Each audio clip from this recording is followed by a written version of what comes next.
Hi little skeletons, it's Disney Queen Skelly here. So I wanted to talk about my first therapy session that I had recently. I'm obviously filming on, well not obviously, but I'm filming on Easter Sunday. I don't know if you guys know, but those of you who watched my discussing my mental health video know that I have a lot of issues going on. And unfortunately I never took care of them when I should have.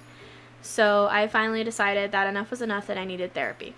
And basically, the bottom line for me getting therapy was having a panic attack when I tried to start working again after the pandemic. And then the second indicator was when I tried getting a job again, and I had like 3 panic attacks at the workplace, and I could not bring my A game. And I figured, if I'm having panic attacks at work, and they're clearly not because I don't want to work, because I do, I want to earn honest money, I need to figure out what's going on with me. So before we kick off my actual therapy session, I just want to let you guys know of a couple of things. One, I'm not going to be discussing in depth about the conversation that I had with my therapist, because that is between me and her. Two, I have a couple things that I want to touch on in terms of like a build up before we actually get to the story itself. Because if there were a couple things that happened that involve this long ass process to get myself these therapy sessions. So I'm gonna start way back about 3 weeks ago, actually, when I went to go see my doctor. Now I needed a referral from my doctor to go see a therapist, because you kind of just can't go, well, I mean, you could just go to a random therapist, but I mean, usually you need a referral from a doctor, from what I had learned. So my doctor had recommended me this therapy group place. They specialize in family, marital, and solo, therapy. So I was like, okay, sounds great. So I call the number, and of course I get their voicemail, because nowadays with the whole pandemic thing dying down, a lot of people are still like, paranoid, and they're trying to see their doctor like every other day. So I get their voicemail, and the lady said, and the voicemail said, we'll get back to you within 1 to 3 business days. And I was like, okay, whatever. So I leave a voicemail saying, hey, my name is so-and-so. I was just calling to make an appointment with one of your therapists. Please give me a call back. Pretty simple. I left my phone number and everything. So they called me back, and believe it or not, I got a call back within that same day. So I was like, oh shit. So I get a call back, and the lady I spoke to said, hi, my name is so-and-so. I just, I was just returning your call. I said, hi, my name is so-and-so, and I would like to set up an appointment with one of your therapists. And she goes, okay, no problem. Can I know who refers you? She's basically asking me like the standard questions, right? So then she tells me, okay, I need your email. So I give her my email. And then she said, okay, I'll be sending you some documents to fill out, so that way you can get that all done, and then we can get you into seeing one of our counselors. And I said, okay, no problem. So she said I would be getting those emails around that day, right?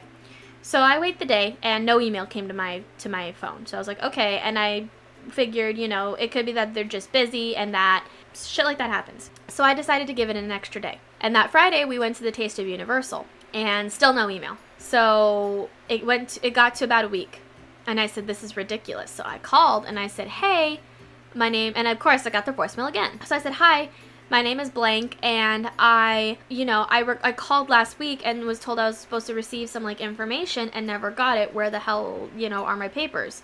Not exactly in those words, but like a nicer version of those words. So I received a call back, and the lady told me, that she sent them, and I said, I never got them. And she said, well, can I please know the email you sent them to? She added an extra letter where one wasn't necessary. So I was like, that's not my email. This is my email. And she said, okay, so can you spell that for me? I said, sure. So I spelled it out. And then she said, okay, so let me make sure I have it right. And she still spelled it wrong. And I said, lady, no. There is no this letter after this letter. And she goes, oh, I get it now.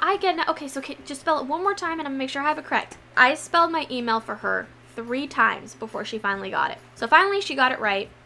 I got the email, and I filled out all the crap, and it was 20 pages of stuff to fill out. Filling that out, it was really scary to see what some people go into therapy for.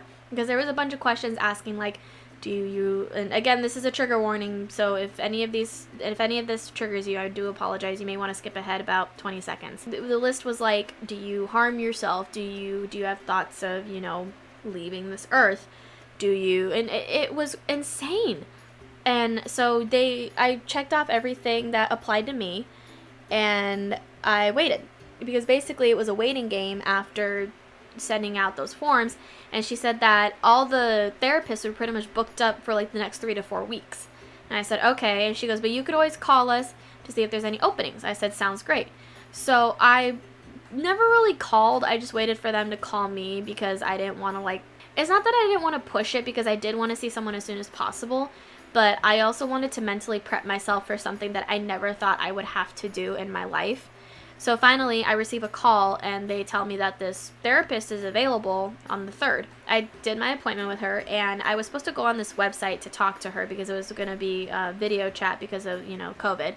The computer wasn't working on her end. The website wasn't working on her end, and apparently that had happened with another client of hers. So I was like, ah, shit, So we did a FaceTime. And overall, it went really well. She got to know me. She asked me what my problems were. And then she, said that basically medicating me was going to be the last resort, which I greatly appreciated because I am not the type to take medicine unless I absolutely have to. So the fact that she also believed in that made this a lot better.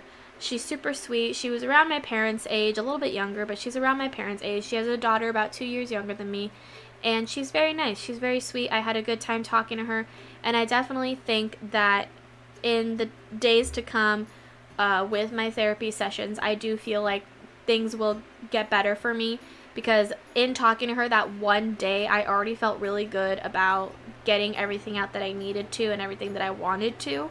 She's definitely someone who has a kind demeanor. She's very sweet.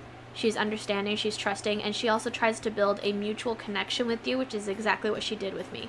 So I do want to thank her for that, and I do want to thank those of you who did watch the video. A family member contacted me after my mental health video came up to check on me, and I felt kind of bad because I ended up making her cry, and she blamed herself for, a lot of the stuff that happened. Like, she was saying, like, she wished she could have been there for me. I tried to explain to her that it wasn't just her, like, it wasn't her, like, anything.